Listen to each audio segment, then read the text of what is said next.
നമസ്കാരം. സ്പോട്ട് ലൈവിലേക്ക് സ്വാഗതം. പണവും പ്രശസ്തിയുമൊക്കെ ഉണ്ടെങ്കിലും വകതിരിവില്ലാത്ത ചില മനുഷ്യരുണ്ട്.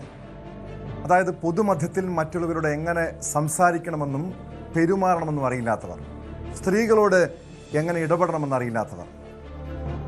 ബോബി ചെമ്മണ്ണൂർ നല്ല മനുഷ്യനാണ്, വ്യവസായിയാണ്, മറ്റുള്ളവരെയൊക്കെ പ്രത്യേകിച്ചും സാധാരണക്കാരെ, പാവപ്പെട്ടവരെയൊക്കെ സഹായിക്കുന്ന മനുഷ്യനാണ്. പക്ഷേ അദ്ദേഹത്തിൻ്റെ നാവാണ് പലപ്പോഴും ഈ ബോബി ചെമ്മണ്ണൂരിന് കെണിയായിരിക്കുന്നത്. നമുക്കറിയാം, ഏറെ വിവാദമായ സംഭവം നടി ഹണി റോസിനെതിരായിട്ടുള്ള വിവാദ പ്രസ്താവന. അത് പരാതിയായി, കേസായി, ഒടുവിൽ നാണക്കേടായി. പിന്നീട് പരസ്യമായി, അതായത് സമൂഹ മാധ്യമങ്ങളിൽ പരസ്യമായി മാപ്പ് പറഞ്ഞ് ആ കേസിൽ നിന്നും തലയൂരിയിരിക്കുകയാണ് ബോബി ചെമ്മണ്ണൂർ. ബോബി ചെമ്മണ്ണൂരിനെതിരെയുള്ള നടിയുടെ പരാതിയിലെടുത്ത കേസിലെ തുടർ നടപടികൾക്ക് സ്റ്റേ വന്നിരിക്കുന്നു. വിചാരണ കോടതിയുടെ നടപടികളാണ് ഹൈക്കോടതി സ്റ്റേ ചെയ്തത്. പ്രശ്നം ഒത്തുതീർപ്പായെന്ന് നടി ഹൈക്കോടതി അറിയിച്ചിരുന്നു. ഈ സത്യവാങ്മൂലം പരിഗണിച്ചാണ് നടപടി. വിവരങ്ങളുമായി കൊച്ചിയിൽ നിന്ന് നവമി ദിനേശ് ചേരുന്നുണ്ട്. നവമി, ബോബി ചെമ്മണ്ണൂരിൻ്റെ വിവാദ പ്രസ്താവന, അത് ഹണി റോസിന് എത്രത്തോളം മാനസിക ബുദ്ധിമുട്ടുണ്ടാക്കിയെന്ന് അവർ തന്നെ പലയിടത്തും തുറന്നു പറഞ്ഞിട്ടുണ്ട്. അങ്ങനെയാണ് പരാതിയും കേസും ഒക്കെ ആയത്. കഴിഞ്ഞ ദിവസം ബോബി ചെമ്മണ്ണൂർ അദ്ദേഹത്തിൻ്റെ സോഷ്യൽ മീഡിയ പ്ലാറ്റ്ഫോമുകളിലൂടെ പരസ്യമായി മാപ്പപേക്ഷ നടത്തുന്നു. അതായത് തനിക്ക് തെറ്റുപറ്റിപ്പോയി, നടിക്കും കുടുംബത്തിനും വലിയ മാനസിക ബുദ്ധിമുട്ടുണ്ടാക്കിയെന്ന് തനിക്ക് മനസ്സിലാക്കാൻ കഴിഞ്ഞിട്ടുണ്ട്. തൻ്റെ ഈയൊരു മാപ്പപേക്ഷ അത് പരിഗണിക്കണം, കേസ് പിൻവലിക്കണമെന്നായിരുന്നു ബോബി ചെമ്മണ്ണൂരിൻ്റെ അപേക്ഷ. ഇതൊരു സെറ്റിൽമെൻറ്റിൻ്റെ ഭാഗമായിട്ടുള്ള ഒരു മാപ്പപേക്ഷയായിരുന്നു അത്. ഇതിന്മേലുള്ള നടപടി എന്താണ്?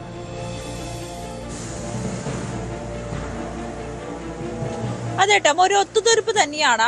ഒത്തുതീർക്കണമെന്ന് ആവശ്യപ്പെട്ടുകൊണ്ട് ബോബി ചെമ്മണ്ണൂർ തന്നെയാണ് കോടതിയെ സമീപിച്ചത്. അന്ന് കോടതി ഹണി റോസ് പരാതിക്കാരിയുടെ വിശദീകരണം തേടിയിരുന്നു. പരാതിക്കാരിക്ക് ഇതിൽ എന്താണ് പറയാനുള്ളതെന്ന് വിശദീകരണം തേടിയിരുന്നു. അതിന് പിന്നാലെയാണ് കോടതിയിൽ നടി തന്റെ അഭിപ്രായം രേഖപ്പെടുത്തിയിരിക്കുന്നത്. ഈ ബോബി ചെമ്മണ്ണൂർ തന്നോട് മാപ്പ് പറഞ്ഞിട്ടുണ്ട്, അതുകൊണ്ട് തന്റെ കുടുംബവുമായി സംസാരിച്ചു, ഇനി കേസുമായി മുന്നോട്ട് പോകാൻ താല്പര്യമില്ല, ഇത് കേസ് അവസാനിപ്പിക്കാം എന്ന് നടി കോടതിയെ അറിയിക്കുകയായിരുന്നു. അതിന്റെ അടിസ്ഥാനത്തിലാണ് ഇപ്പോൾ കേസ് ഒത്തുതീർപ്പായിരിക്കുന്നത്. നമുക്കറിയാം, ബോബി ചെമ്മണ്ണൂർ എന്ന ബിസിനസ്സുകാരന്റെ ദ്വയാർത്ഥ പ്രയോഗങ്ങൾ അത് ഏത് വിധേനയാണെന്ന് ഇത് ആദ്യമായിട്ടല്ല, ഹണി റോസിനെതിരെ മാത്രമല്ല, സമൂഹ മാധ്യമങ്ങളിൽ പലയിടങ്ങളിൽ പല വേദികളിലൊക്കെ വളരെ മോശമാകുന്ന രീതിയിൽ ദ്വയാർത്ഥ പ്രയോഗങ്ങൾ നടത്തുന്ന ഒരു വ്യക്തിയാണ് ബോബി ചെമ്മണ്ണൂർ. പലയിടങ്ങളിലായി പല തവണയായി വിമർശനങ്ങളൊക്കെ നേരിട്ടിരുന്നു. പക്ഷേ പരാതിയുമായി രംഗത്തെത്തിയത് ഹണി റോസ് മാത്രമായിരുന്നു. അത് നമുക്കറിയാം, ഒരു ഉദ്ഘാടനത്തിന്റെ വേദിയിൽ വെച്ചായിരുന്നു. അത് ഒരു ജ്വല്ലറി ഉദ്ഘാടനം, അതോടൊപ്പം തന്നെ ഒരു ജിമ്മിന്റെ ഉദ്ഘാടനം, ഇവിടങ്ങളിൽ വെച്ചായിരുന്നു ബോബി ചെമ്മണ്ണൂർ ദ്വയാർത്ഥ പ്രയോഗമായിട്ടുള്ള ചില കാര്യങ്ങൾ ഹണി റോസിനെ കുറിച്ച് പറയുകയും അത് ഹണി റോസിന് വളരെ വേദന ഉണ്ടാക്കുകയും അത് പിന്നീട് ബോബി ചെമ്മണ്ണൂരുമായി ഇക്കാര്യങ്ങൾ സംസാരിക്കുകയും ഇനി ബോബി ചെമ്മണ്ണൂരിന്റെ ജ്വല്ലറിയുമായി സഹകരിക്കില്ല, ഉദ്ഘാടനങ്ങളുമായി സഹകരിക്കില്ല എന്നൊരു നിലപാട് ഹണി റോസ് എടുക്കുകയും ചെയ്തു. അതിന് പിന്നാലെ വീണ്ടും ഇത്തരത്തിലുള്ള ദ്വയാർത്ഥ പ്രയോഗങ്ങൾ തുടർന്നത് കൊണ്ടാണ് ഹണി റോസ് പരാതിയുമായി പോലീസിനെ സമീപിച്ചത്. പിന്നീട് നിയമോപദേശത്തിന്റെ അടിസ്ഥാനത്തിൽ പോലീസ് കേസെടുത്തു, ബോബി ചെമ്മണ്ണൂരിനെ അറസ്റ്റ് ചെയ്തു. കോടതിയിലടക്കം ബോബി ചെമ്മണ്ണൂരിന്റെ ദ്വയാർത്ഥ പ്രയോഗങ്ങൾ കൃത്യമായി ബോധിപ്പിക്കുവാൻ പോലീസിന് കഴിഞ്ഞു, റിപ്പോർട്ട് സമർപ്പിച്ചു. അതിന്റെ അടിസ്ഥാനത്തിൽ 14 ദിവസമായിരുന്നു ബോബി ചെമ്മണ്ണൂർ റിമാൻഡിലായത്. അതിനുശേഷം പുറത്തിറങ്ങി. പിന്നീട് അദ്ദേഹം അത്തരത്തിലുള്ള ദ്വയാർത്ഥ പ്രയോഗങ്ങളൊക്കെ പറയുന്നത് വളരെ കുറവായിരുന്നു. കേസ് ഇങ്ങനെ കോടതിയിൽ നടക്കുകയായിരുന്നു. അതിനിടയിലാണ് ഈ കേസ് റദ്ദാക്കണമെന്ന് ആവശ്യപ്പെട്ടുകൊണ്ട് ബോബി ചെമ്മണ്ണൂർ തന്നെ കോടതിയെ സമീപിച്ചത്.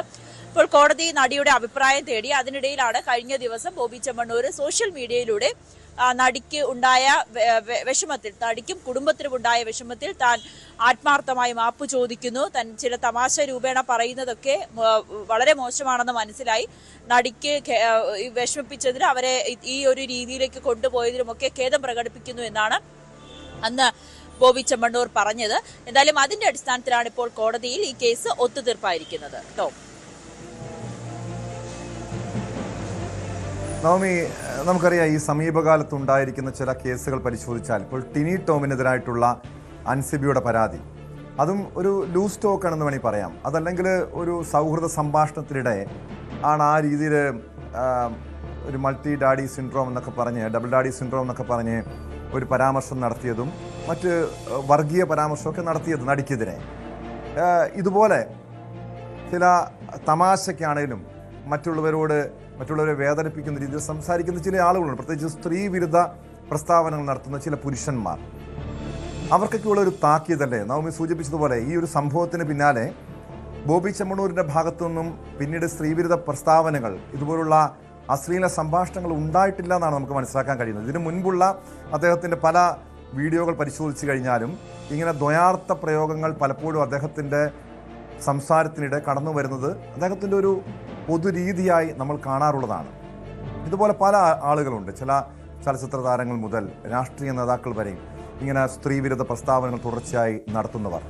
അവർക്കൊക്കെയുള്ളൊരു താക്കീതല്ലേ ഈ ഹണി റോസിൻ്റെയും അൻസിബയുടെ ഒക്കെ നിയമ പോരാട്ടങ്ങൾ?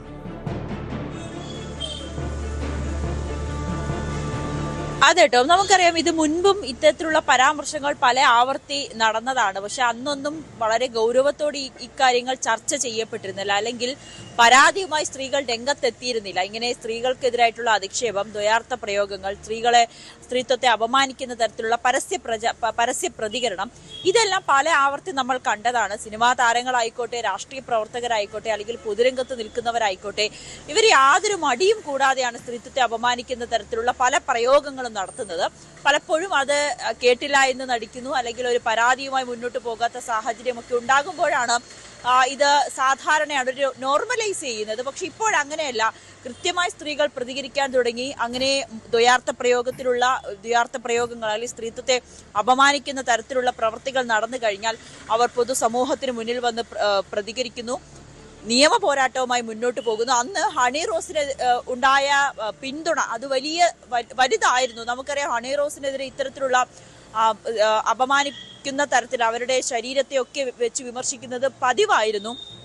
അത്തരത്തിലുള്ള നിരവധി വിമർശനങ്ങൾ ഏറ്റുവാങ്ങിയ ഒരു സ്ത്രീയായിരുന്നു ഹണി റോസ്. പക്ഷെ അപ്പോഴൊന്നും പ്രതികരിച്ചില്ല.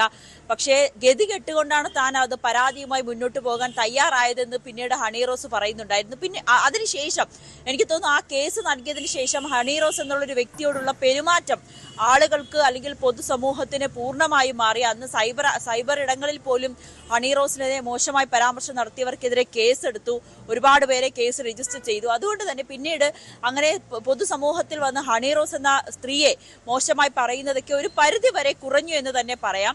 സമാനമായ രീതിയിൽ തന്നെയാണ് ഹണി റോസ് അൻസിബയുടെ കാര്യവും. അന്ന് അത് ടിനി ടോം സുഹൃത്തുക്കൾക്കിടയിൽ പറഞ്ഞതാണ്. പക്ഷെ അതൊരു സൗഹൃദ സംഭാഷണമായി, അല്ലെങ്കിൽ ഒരു സുഹൃത്തുക്കൾക്കിടയിൽ മാത്രം പറഞ്ഞിരുന്ന കാര്യം. പക്ഷേ അത് അൻസിബ അറിയുകയും അത് അൻസിബയെ ഏറെ വേദനിപ്പിക്കുകയും ചെയ്തു. അതിന്റെ അടിസ്ഥാനത്തിലാണ് അൻസിബ പരാതിയുമായി പോയത്. പക്ഷെ പോലീസ് കേസെടുത്തില്ല എങ്കിൽ പോലും കോടതിയുടെ നിർദ്ദേശപ്രകാരം പോലീസ് കേസെടുത്തിരിക്കുകയുമാണ്. ടോം,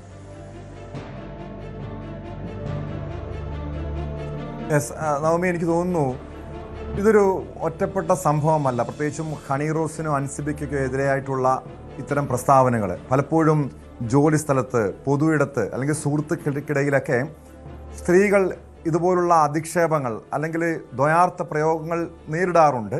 പലപ്പോഴും പ്രതികരിക്കാൻ കഴിയാറില്ല, അല്ലെങ്കിൽ പ്രതികരിച്ചു കഴിഞ്ഞാൽ ധിക്കാരിയാണെന്ന, തൻ്റെടിയാണെന്ന ആക്ഷേപമൊക്കെ നേരിടേണ്ടി വരും, അല്ലെങ്കിൽ അവളെ മോശക്കാരിയായി ചിത്രീകരിക്കും.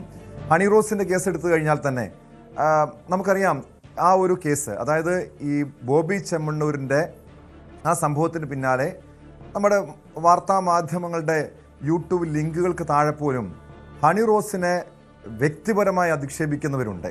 അങ്ങനെയുള്ള ഒരു മോശം പ്രവണത പ്രത്യേകിച്ച് മലയാളികൾക്കിടയിൽ കൂടുതലാണ്. ഇനിയെങ്കിലും, കാരണം ഇതുവരെ ഒരുപക്ഷെ പല സ്ത്രീകളും ഇത്തരം അധിക്ഷേപങ്ങൾ, ഇത്തരം ആക്രമണങ്ങളൊക്കെ നേരിട്ടിട്ടുണ്ടാകാം.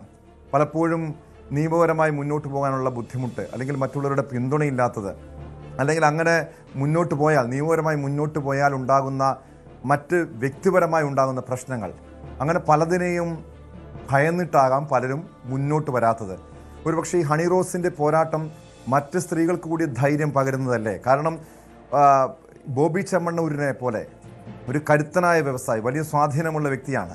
അങ്ങനെ ഒരാളെ നിയമത്തിന് മുന്നിൽ പൂട്ടിയിടാൻ കഴിയുന്നുവെങ്കിൽ, ഒടുവിൽ മാപ്പ് പരസ്യമായി ഖേദം പ്രകടിപ്പിക്കാനുള്ള ഒരവസ്ഥയിലേക്ക് ആ കേസ് എത്തിച്ചെങ്കിൽ അത് ഹണി റോസിൻ്റെ ഒരു ഒറ്റയാൾ പോരാട്ടം മാത്രമല്ല, ഈ ഒരു അവരുടെ കുടുംബത്തിൻ്റെ ഒക്കെ ഒരു വലിയ പിന്തുണ അവർക്ക് ലഭിച്ചിരുന്നു. മാധ്യമങ്ങളുടെ പിന്തുണ, പൊതുസമൂഹത്തിൻ്റെ പിന്തുണ. കേരളത്തിലെ മറ്റു സ്ത്രീകളൊക്കെ ഹണി റോസിന് പിന്നിൽ അവരുടെ ഒരു മാനസികമായിട്ടുള്ള ഒരു പിന്തുണ പോലും നൽകിയൊരു സാഹചര്യം ഉണ്ടായിരുന്നല്ലേ?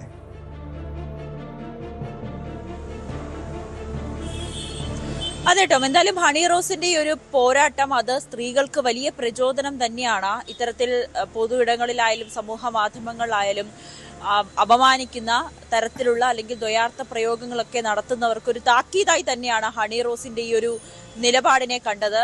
നമ്മൾ നേരത്തെ പറഞ്ഞതുപോലെ തന്നെ ഇത് നോർമലൈസ് ചെയ്യുന്ന ഒരു കാലത്ത് നിന്നും അത് മാറി ഇത് ഇത്തരത്തിലുള്ള പ്രയോഗങ്ങൾ നടത്തിയാൽ അല്ലെങ്കിൽ ഇങ്ങനെയുള്ള അപമാനങ്ങൾ സഹിക്കുകയില്ല ഇന്ന് സ്ത്രീകൾ എന്നൊരു രീതിയിലേക്ക് വരുന്നു. അത് നിയമപരമായി വലിയ സംരക്ഷണം തന്നെയാണ് സ്ത്രീകൾക്ക് ലഭിക്കുകയും ചെയ്യുന്നത്. നിരവധി പേർ നമുക്കറിയാം ഇതിനു മുൻപ് തന്നെ സ്ത്രീകളെ സമൂഹ മാധ്യമങ്ങളിലൂടെ അധിക്ഷേപിക്കുന്നത് സ്ഥിരമാകുന്ന ഒരു കാഴ്ചയായിരുന്നു. അവരൊരു നിലപാട് പറഞ്ഞു കഴിഞ്ഞാൽ അവരെ വളരെ മോശമായിട്ടുള്ള രീതിയിൽ ചിത്രീകരിക്കുകയും അവർക്കെതിരെ വലിയൊരു സൈബർ അറ്റാക്ക് നടക്കുന്ന ഒരു കാലം തന്നെയായിരുന്നു.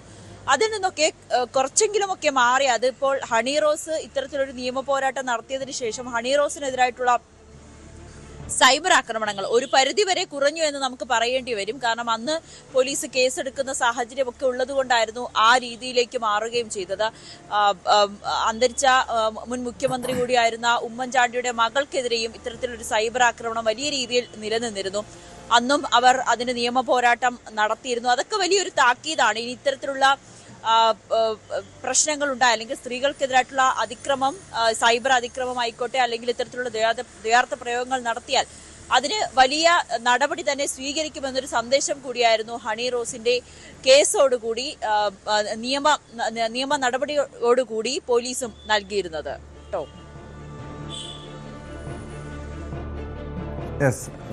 വ്യക്തമാണ്. നവമി ദിനേശാണ് വിവരങ്ങൾ നൽകിയത്.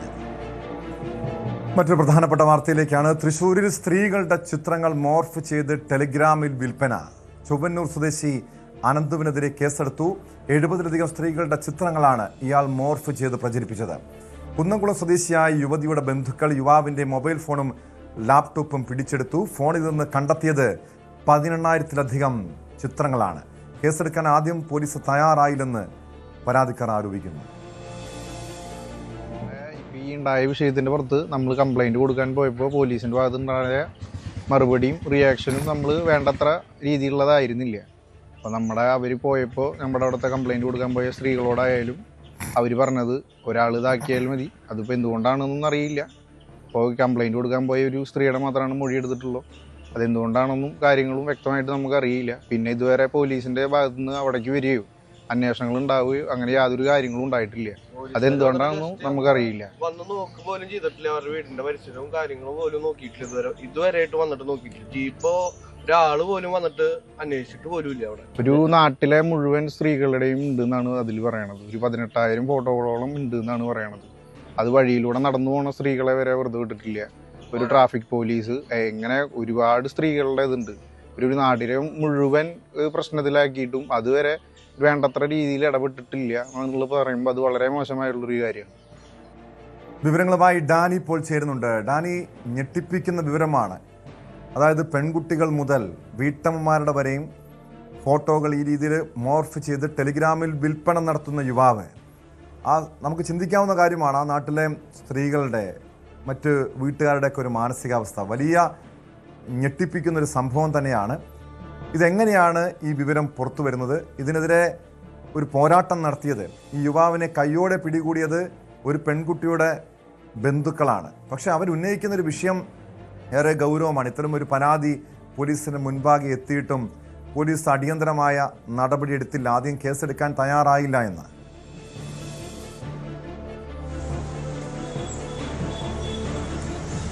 ടോം, ഇതിൽ ഈ ചൊവ്വന്നൂർ സ്വദേശിയായ അനന്തുവിൻ്റെ മൊബൈലിലാണ് ഈ രീതിയിലുള്ള ചിത്രങ്ങൾ കണ്ടത്. ഇയാളുടെ മൊബൈൽ ഈ ചിത്രം ഒരു പ്രദേശത്തുള്ള ഒരു പെൺകുട്ടിയുടെ ചിത്രം കാണാനിടയായ ഒരാളാണ് ഈ വിവരം ഇവരെ അറിയിക്കുന്നത്, ഇവരുടെ കുടുംബത്തെ തന്നെ അറിയിക്കുന്നത്. ഇങ്ങനെ ഇയാളുടെ അയാളുടെ മൊബൈലിൽ ഇങ്ങനെ ഒരു ചിത്രമുണ്ട്, അത് മോശം സാഹചര്യത്തിലുള്ള ചിത്രമായിട്ട് തോന്നുന്നു, അതിനെക്കുറിച്ച് അന്വേഷിക്കണം എന്നതടക്കമുള്ള കാര്യങ്ങൾ പറയുകയും പിന്നീട് ഈ യുവതിയുടെ ബന്ധുക്കളാണ് ഇയാളെ പിടികൂടുന്നതും ഇത്തരം കാര്യങ്ങളിൽ ഇയാളുടെ മൊബൈൽ പരിശോധിക്കുകയും ചെയ്തു. തുടർന്ന് നാട്ടുകാരടക്കം ഇടപെട്ട് ഈ മൊബൈൽ പരിശോധിക്കുമ്പോൾ സത്യത്തിൽ അവർ ഞെട്ടിപ്പോകുന്നു. കാരണം ഈ മൊബൈലിൽ ആ പ്രദേശത്തെ പലരുടെയും ചിത്രങ്ങൾ പകർത്തിയിട്ടുണ്ട്.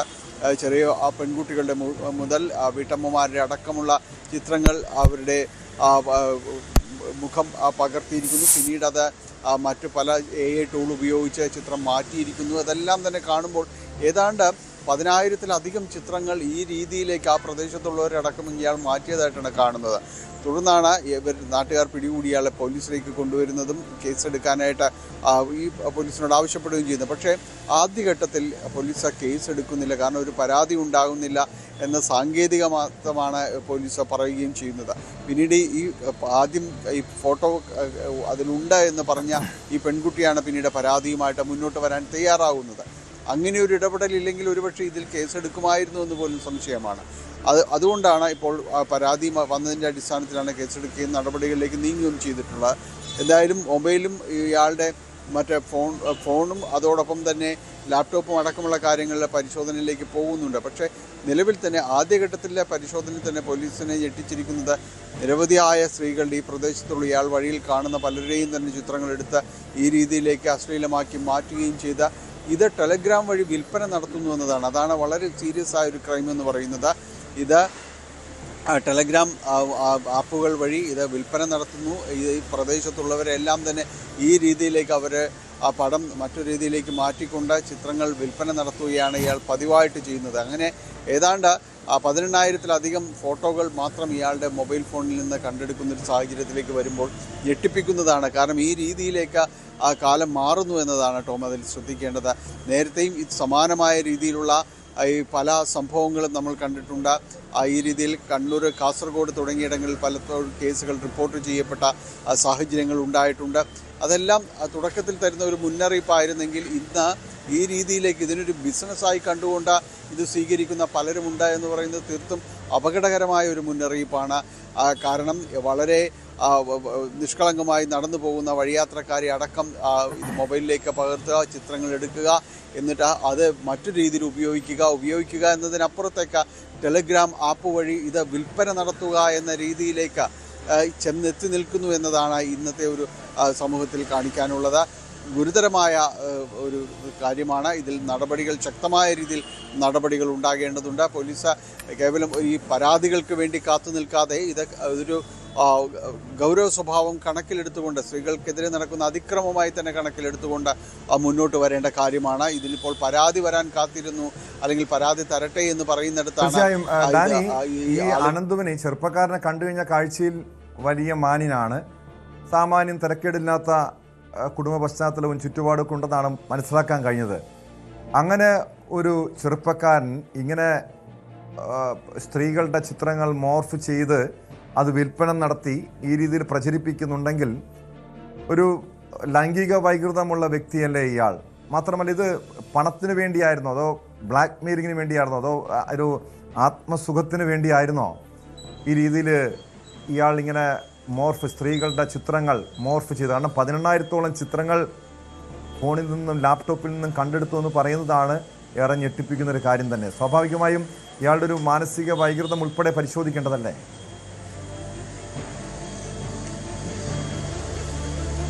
തീർച്ചയായും അത് പരിശോധിക്കപ്പെടേണ്ടതാണ്, ഒരു സംശയവുമില്ല. കാരണം പ്രാഥമികമായി ഇത് സംബന്ധിച്ച് അറിയാൻ കഴിയുന്നത് ഇയാൾ ഈ പണത്തിന് വേണ്ടി ഇത് ഉപയോഗിച്ചു എന്നതെല്ലാം തന്നെയാണ് ഇത് അറിയാനായിട്ട് സാധിക്കുന്നത്. അതിൽ ഇതിനു മുൻപ് ചെയ്ത് തുടങ്ങിയിട്ടുണ്ടോ എന്നതടക്കമുള്ള കാര്യങ്ങൾ പരിശോധിക്കപ്പെടേണ്ട കാര്യങ്ങളെല്ലാം തന്നെയാണ്. ഏതായാലും ഇത് പോലീസ് കൃത്യമായ രീതിയിൽ പരിശോധിക്കുന്നു ഇപ്പോൾ. കാരണം വലിയ വിമർശനം തുടക്കത്തിൽ വന്നതിൻ്റെ ഒരു സാഹചര്യത്തിൽ തന്നെയാണ് ഇപ്പോഴിത് പരിശോധനയിലേക്ക് കടക്കുന്നത്. എന്താണ് ഇയാൾക്ക് ഈ ടോം സൂചിപ്പിച്ച എല്ലാ കാര്യങ്ങളും, ഈ രതിവൈകൃതങ്ങൾ അടക്കമുള്ള ഒരാളല്ലാത്തവരൊന്നും ഈ രീതിയിലേക്കൊന്നും പോകില്ലല്ലോ. കാരണം നമ്മുടെ ചുറ്റുപാടുമുള്ള ആളുകളുടെ പടമെടുത്തുകൊണ്ട് വളരെ മോശമായ രീതിയിലേക്ക് അത് ചിത്രീകരിക്കുകയും തുടർന്ന് അത് വിൽപ്പന നടത്താൻ ശ്രമിക്കുകയെല്ലാം ചെയ്യുന്ന മാനസികാവസ്ഥയെ ഇതല്ലാതെ മറ്റെന്ത് പേര് വിളിക്കാനാണ്? അതുകൊണ്ട് ഇയാൾക്ക് കൃത്യമായ രീതിയിലുള്ള നിയമ നടപടികൾ ഇയാൾക്കെതിരെ ഉറപ്പാക്കേണ്ടതുണ്ട്. മാത്രവുമല്ല, ഇയാൾ ഇത് അപ്ലോഡ് ചെയ്തിരിക്കുന്ന ആപ്പുകൾ, ടെലിഗ്രാം ആപ്പുകളിൽ നിന്ന് ഇത് റിമൂവ് ചെയ്യാനുള്ള, അതിൽ നിന്ന് നീക്കം ചെയ്യാനുള്ള നടപടികളടക്കം സ്വീകരിക്കേണ്ടതുണ്ട്. അതാണ് കൂടുതൽ ആപൽക്കരമായ ഒരിടം എന്ന് പറയുന്നത്. കാരണം ഇത് നിരവധി ആളുകൾ കണ്ടുപോകുന്ന ഈ പല സൈറ്റുകളിലും തന്നെയും ഈ പ്രചാരത്തിലുള്ള സൈറ്റുകളിലേക്കെല്ലാം തന്നെ ഇവർക്ക് കൈമാറുമ്പോൾ അത് ശ്രദ്ധിക്കേണ്ട നടപടികൾ തന്നെയാണ്. അതിൽ ആ ചിത്രങ്ങളടക്കം നീക്കം ചെയ്യാനുള്ള നടപടികളും വളരെ അടിയന്തരമായി ഉണ്ടാകേണ്ടതുമാണ്. ടോം.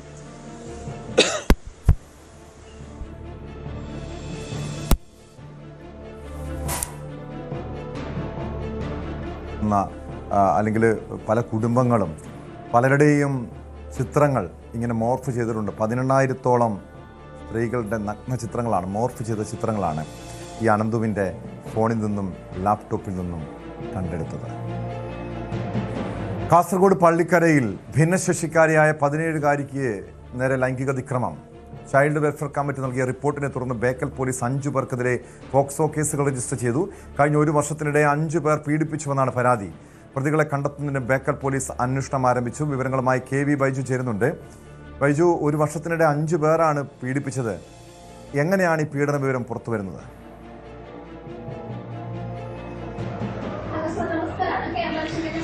ടോമെ, അങ്ങേയറ്റം ഞെട്ടിപ്പിക്കുന്ന ഒരു വാർത്തയാണ് ബേക്കൽ പോലീസ് സ്റ്റേഷൻ പരിധിയിൽ വരുന്നത്. ടോം സൂചിപ്പിച്ചതുപോലെ തന്നെ പ്രായപൂർത്തിയാകാത്ത 17 വയസ്സുള്ള ഭിന്നശേഷിക്കാരിയായ പെൺകുട്ടിയെ ഇത്തരത്തിൽ വ്യത്യസ്ത സംഭവങ്ങളിൽ 5 പേർ പീഡിപ്പിച്ചതായാണ് ഇപ്പോൾ നിലവിൽ പരാതി വന്നിട്ടുള്ളത്. ഇതിൽ 5 പോക്സോ കേസുകൾ ഇപ്പോൾ രജിസ്റ്റർ ചെയ്തിട്ടുണ്ട്. 1 വർഷത്തിനിടെയാണ് ഇത്തരത്തിൽ 5 പേർ ഈ കുട്ടിയെ നിരന്തരം പീഡിപ്പിക്കുന്ന സാഹചര്യമുണ്ട്. ഇതിൽ 3 പേരെ ഈ പെൺകുട്ടി തിരിച്ചറിഞ്ഞിട്ടുണ്ട്, പോലീസിന് വിവരം കൈമാറിയിട്ടുണ്ട്. ഇതിൽ ഒരു ഓട്ടോ ഡ്രൈവറും ഉൾപ്പെടും.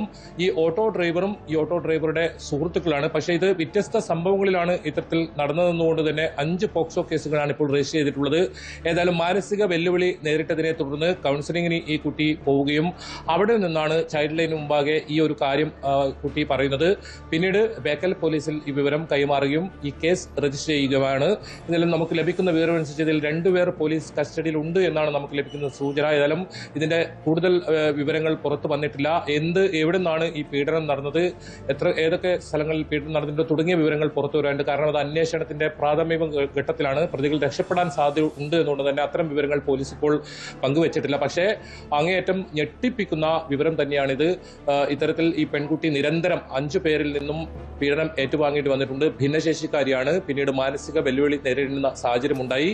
ഇതേ തുടർന്ന് നടത്തിയ കൗൺസിലിംഗിലാണ് ഈ ഞെട്ടിപ്പിക്കുന്ന വിവരം ഈ പെൺകുട്ടി ചൈൽഡ് ലൈന് മുമ്പാകെ പറഞ്ഞത്.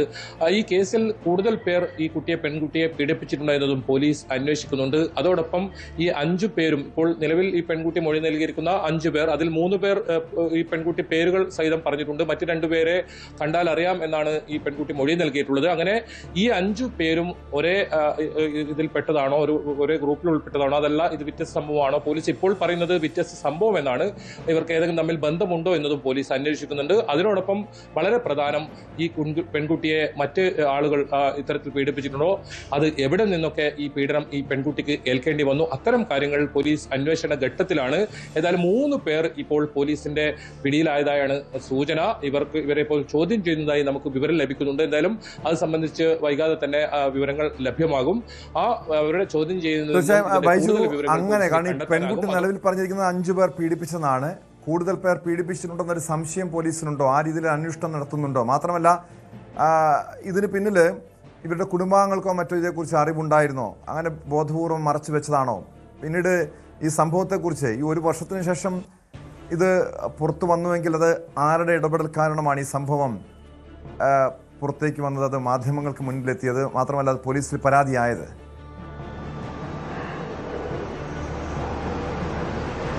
ടോമെ, ഈ കുടുംബത്തിന് ഇതിൽ ഏതെങ്കിലും തരത്തിൽ ബന്ധമുണ്ടോ എന്ന കാര്യത്തിൽ നമുക്കൊരു വിവരവും ഇപ്പോൾ ലഭിച്ചിട്ടില്ല. ഇത് പോലീസിന്റെ പ്രാരംഭ ഘട്ടത്തിലാണുള്ളത്. പക്ഷേ ഈ പെൺകുട്ടിയെ കാഞ്ഞങ്ങാട് ജില്ലാ ആശുപത്രിയിൽ വൈദ്യപരിശോധനയ്ക്ക് വിധേയമാക്കിയപ്പോൾ പെൺകുട്ടി പീഡനം ഏൽക്കേണ്ടി വന്നിട്ടുണ്ട്, പീഡനം സംഭവമുണ്ട് എന്ന കാര്യത്തിൽ പോലീസിന് സ്ഥിരീകരണം വന്നിട്ടുണ്ട്. ഇതേ ജില്ലാ ആശുപത്രിയിലെ കൗൺസിലിംഗിലാണ് കുട്ടിക്ക് ചെറിയ മാനസിക വെല്ലുവിളി നേരിടുന്ന സാഹചര്യം ഉണ്ടായതിനെ തുടർന്ന് കൗൺസിലിംഗ് നടത്തിയത്. ആ കൗൺസിലിംഗിലാണ് ഈ പെൺകുട്ടി ഈ വിവരങ്ങൾ പങ്കുവച്ചത്. ഇതിൽ പ്രധാനമായും ടോം സൂചിപ്പിച്ചതുപോലെ തന്നെ ഈ വീട്ടുകാർക്ക് ഏതെങ്കിലും തരത്തിൽ ഇതിൽ ബന്ധമുണ്ടോ, അതല്ല മറ്റ് ഈ അടുത്ത് ഈ കുട്ടിയുമായി ഇടപഴകുന്ന ആളുകൾക്ക് ഇതിൽ ബന്ധമുണ്ടോ എന്ന കാര്യങ്ങളൊക്കെ പുറത്തു വരാനുണ്ട്. അതെല്ലാം പോലീസ് അന്വേഷണ ഘട്ടത്തിലാണ്. പ്രത്യേകിച്ച് ഒരു പോക്സോ കേസാണ്. ഇതിൽ പ്രതികൾ രക്ഷപ്പെടാൻ സാധ്യതയുണ്ട്. അതുകൊണ്ട് തന്നെ അത്തരം വിവരങ്ങൾ ഇപ്പോൾ പങ്കുവെക്കുന്നില്ല പോലീസ്. ഇന്നാണ് ഈ വിവരം പുറത്തു വരുന്നത് തന്നെ. ഇന്നാണ് ഈ കേസ് 5 കേസ് ഏതായാലും പോക്സോ കേസുകൾ രജിസ്റ്റർ ചെയ്തിട്ടുണ്ട്. വ്യത്യസ്ത സംഭവങ്ങളിൽ 5 പേർ 1 വർഷമായി ഈ പെൺകുട്ടിയെ പീഡിപ്പിക്കുന്നുണ്ട്. അതിൽ ഈ വൈദ്യ പരിശോധനയിൽ അത് തെളിഞ്ഞിട്ടുമുണ്ട്. എന്തായാലും ഇനിയിപ്പോൾ ഇതിൽ കൂടുതൽ പേർ ഈ പെൺകുട്ടിയെ ഇത്തരത്തിൽ പീഡിപ്പിച്ചിട്ടുണ്ടോ എന്നത് അറിയണം. ഈ 5 പേരും ഒരേ സംഘത്തിൽപ്പെട്ട ആൾക്കാരാണോ, തമ്മിൽ അറിയുന്ന അല്ലെങ്കിൽ അറിഞ്ഞുകൊണ്ട് തന്നെയാണോ ഈ സംഭവം ചെയ്തതെന്ന കാര്യങ്ങളൊക്കെ പുറത്തു വരാണ്ട്. നിലവിൽ നേരത്തെ സൂചിപ്പിച്ചതുപോലെ തന്നെ ഇതിലൊരു ഓട്ടോ ഡ്രൈവർ ഇപ്പോൾ കസ്റ്റഡിയിലാണ്. ഈ ഓട്ടോ ഡ്രൈവർക്കൊപ്പം മറ്റ് 4 പേരാണ് ഈ പെൺകുട്ടിയെ പീഡിപ്പിച്ചിട്ടുള്ളത്. ഇയാളുടെ സുഹൃത്താണെന്ന് പറയുന്നുണ്ട്. അതിനെല്ലാം ഒരു സ്ഥിരീകരണം വരണം. പക്ഷേ അങ്ങേയറ്റം ഞെട്ടിപ്പിക്കുന്ന ഒരു വാർത്ത തന്നെയാണ് ബേക്കൽ പോലീസ് സ്റ്റേഷനിൽ വന്നിരിക്കുന്നത്. കാരണം ഭിന്നശേഷിക്കാരിയായ ഒരു 17 വയസ്സുകാരിക്കാണ്, അതായത് 16 വയസ്സുണ്ടാകുമ്പോഴാണ് ഈ കുട്ടിക്ക് ഇങ്ങനെ നിരന്തരം പീഡനമേൽക്കേണ്ടി വന്നത്. 1 വർഷത്തോളം കുട്ടി നിരന്തര പീഡനത്തിനിരയായി. അതിപ്പോൾ വൈദ്യ പരിശോധനയിലും തെളിഞ്ഞിട്ടുണ്ട്. ഇനി ഇതിൽ കൂടുതൽ പേർ പ്രതികളാകുമോ, കൂടുതൽ പേർ ഈ കേസിൽ ഉൾപ്പെട്ടിട്ടുണ്ടോ, അത്തരം കാര്യങ്ങളാണ് പോലീസ് പരിശോധിക്കുന്നത്. വൈകാതെ തന്നെ ഈ പ്രതികളെക്കുറിച്ചുള്ള വിവരങ്ങളും പുറത്തു വരും. ഓട്ടോ ഡ്രൈവർക്ക് പുറമെ മറ്റ് ആരൊക്കെയാണ്, ഈ നാട്ടിൽ ഉള്ളവർ തന്നെയാണോ? അതോടൊപ്പം ടോം ചോദിച്ചത് വളരെ പ്രധാനപ്പെട്ട ഒരു കാര്യമാണ്. ഈ വീട്ടുകാരുടെ ഇതിൽ ഏതെങ്കിലും തരത്തിൽ ഇവർക്ക് ഈ വിവരം അറിയുന്നുണ്ടോ, ഏതെങ്കിലും തരത്തിൽ അവർ അറിഞ്ഞിട്ടുണ്ടോ എന്ന കാര്യങ്ങളൊക്കെ പോലീസിന് നിന്നും ലഭിക്കാനുണ്ട്. അതല്ല എവിടെ നിന്നാണ് ഈ ഒരു സംഭവം നടന്നതെന്ന കാര്യത്തിൽ ഒരു വ്യക്തത ഇപ്പോൾ വരാനുണ്ട്. എന്തായാലും ഇതിൽ 5 കേസുകൾ ഇപ്പോൾ ബേക്കൽ പോലീസ് ഇപ്പോൾ രജിസ്റ്റർ ചെയ്തിട്ടുണ്ട്. 3 പേർ പോലീസ് കസ്റ്റഡിയിലുള്ളതായാണ് നമുക്ക് ലഭിക്കുന്ന വിവരം. 2 പേരെ ഇനി പിടികൂടാനുമുണ്ടെന്നാണ് ഇപ്പോൾ ഏറ്റവും ഒടുവിലായി ലഭിക്കുന്ന വിവരം. യെസ്, വ്യക്തമാണ്. KV ബൈജു ആണ് വിവരങ്ങൾ നൽകിയത്. പോലീസ് വിശദമായ അന്വേഷണം നടത്തുകയാണ്. കൂടുതൽ പേർ ഈ പെൺകുട്ടിയെ ലൈംഗിക അതിക്രമത്തിന് ഇരയാക്കിയിട്ടുണ്ടോ എന്നാണ് പ്രധാനമായും പരിശോധിക്കുന്നത്. 17 വയസ്സ് മാത്രമുള്ള പെൺകുട്ടി, അതായത് 16-ാം വയസ്സ് മുതൽ തുടർച്ചയായി ലൈംഗിക ചൂഷണം നേരിടുന്നു. 5 പേർ പീഡിപ്പിച്ചതാണ് നിലവിൽ പരാതിയുള്ളത്. ഇതിൽ വീട്ടുകാർക്ക് അറിവുണ്ടായിരുന്നോ, ഇത് മറച്ചു വെച്ചതാണ് തുടങ്ങിയ കാര്യങ്ങളും പോലീസ്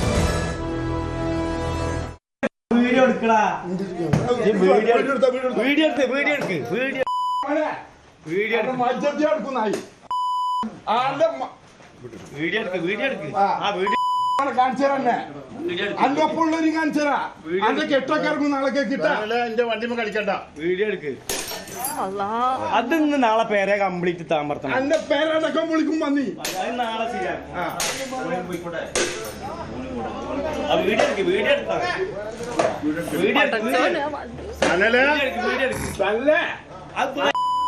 അന്റെ ഒപ്പമുള്ള ഒരു മജ്ജെടുക്കും ഉണ്ടല്ലേ ആക്കെ നാളെ നേരം വിളിക്കട്ടെ.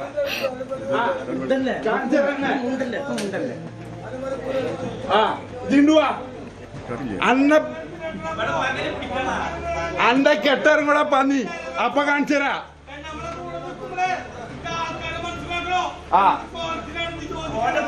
ഏടാ ആൺകുട്ടിയാണെങ്കിൽ നാളെ രാവിലെ 2 വാടാ കെട്ടിറങ്ങിയിട്ട്.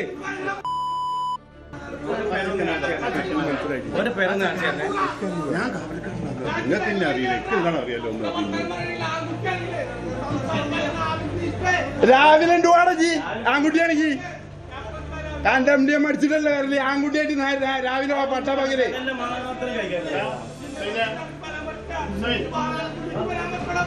അന്നെ കാണിച്ച രാവിലെ 2 വാ. രാവിലെ ഈ ബീടം തെണ്ടി തിരിഞ്ഞ് നടക്കണമെന്ന് കാണട്ടെ.